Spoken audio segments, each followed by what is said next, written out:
ఆధ్యాత్మికత వైపు దృష్టి సారించడం సాఫ్ట్వేర్ ఉద్యోగుల పాలిట సరికొత్త విరామం. పూర్తి వివరాలకు చదవండి రేపటి సాక్షి దినపత్రిక.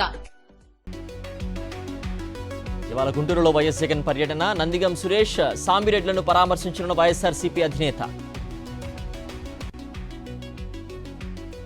మెడికల్ కాలేజీలు మాకొద్దంటూ ఎన్ఎంసీకి సీఎం చంద్రబాబు లేఖ.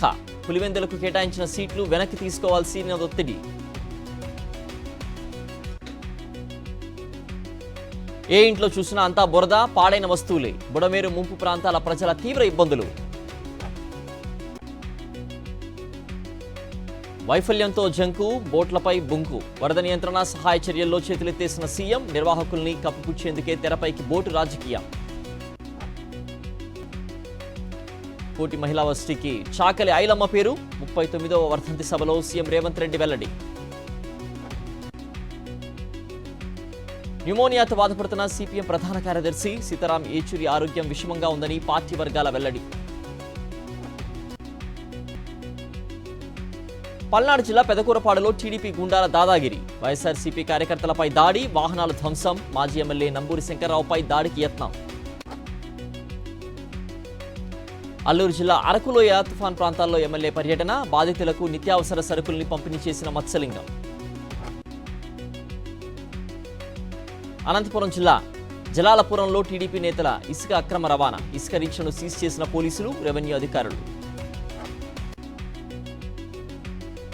విజయనగరం జిల్లా తుఫాన్ ప్రభావిత ప్రాంతాల్లో మంత్రి పర్యటన. కాలువలకు పడ్డ గండిని పరిశీలించిన కొండపల్లి శ్రీనివాస్. కర్నూలు జిల్లా ఎమగనూరులో వినాయక శోభాయాత్ర. ఎల్ఎల్సీ కెనాల్లో 518 విగ్రహాల నిమజ్జనం. అక్రమార్కుల గుండెల్లో హైడ్రా ప్రకంపనలు. హైడ్రాకు ప్రభుత్వానికి మద్దతు ప్రకటించిన ఆల్ ఇండియా జైహింద్ పార్టీ. తెలంగాణలో మరో 4 మెడికల్ కాలేజీలకు కేంద్రం గ్రీన్ సిగ్నల్. ఒక్కో కాలేజీలో అందుబాటులోకి 50 ఎంబీబీఎస్ సీట్లు. తెలంగాణకు వచ్చే పన్నుల ఆదాయం వాటా పెంచండి. 16వ ఫినాన్స్ కమిషన్ కు డిప్యూటీ సీఎం బట్టి విక్రమార్క విజ్ఞప్తి.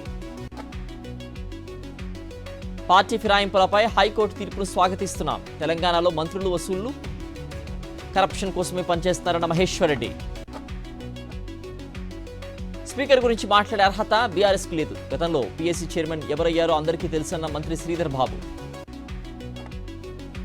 హుస్సేన్ సాగర్ లో గణేష్ నిమజ్జనాలకు హైకోర్టు గ్రీన్ సిగ్నల్. 2021 ఆదేశాల ప్రకారం గణేష్ నిమజ్జనాలు చేయాలంటూ తీర్పు. పాలమూరు జిల్లాలో నాటుసారా డ్రగ్స్ పై పోలీసుల నిఘా. చెక్పోస్టులో తనిఖీలను ముమ్మరం చేయాలంటూ ఎక్సైజ్ శాఖ ఆదేశాలు. కాకతీయ వర్సిటీ భూ కబ్జాదారుల గుండెల్లో గుబులు. ఉన్నతాధికారుల ఆదేశాలతో విజిలెన్స్, రెవెన్యూ విచారణ. మహబూబాబాద్ జిల్లా కేంద్రంలో వరదలపై సమీక్ష. పంట నష్టంపై అధికారులతో ఎమ్మెల్యే అంచనా. కోట్లను గౌరవిస్తారన్న ఎమ్మెల్యే కడియం శ్రీహరి. ఉప ఎన్నికలు వస్తాయని కొందరు కలలకంటున్నారని ఎద్దేవా.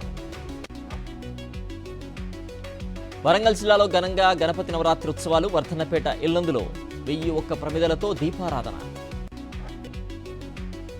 తమిళనాడు కోయంబత్తూరులో అగ్ని ప్రమాదం. చిన్న వేదంపట్టి ఫర్నిచర్ షాప్లో ఎగిసిపడ్డ మంటలు. భారీగా ఆస్తి నష్టం.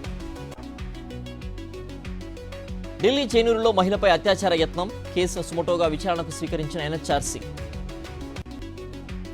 రసవత్రంగా హర్యానా అసెంబ్లీ ఎలక్షన్స్. రెజ్లో వినేష్ పై కెప్టెన్ యోగేష్ బైరాగి బరిలోకి దింపిన బీజేపీ. ప్రపంచంలోనే అత్యంత ఉత్తమమైన దేశంగా స్విట్జర్లాండ్. వరుసగా 3వ ఏడాది ర్యాంకింగ్స్ లో అగ్రస్థానంలో నిలిచిన స్విస్.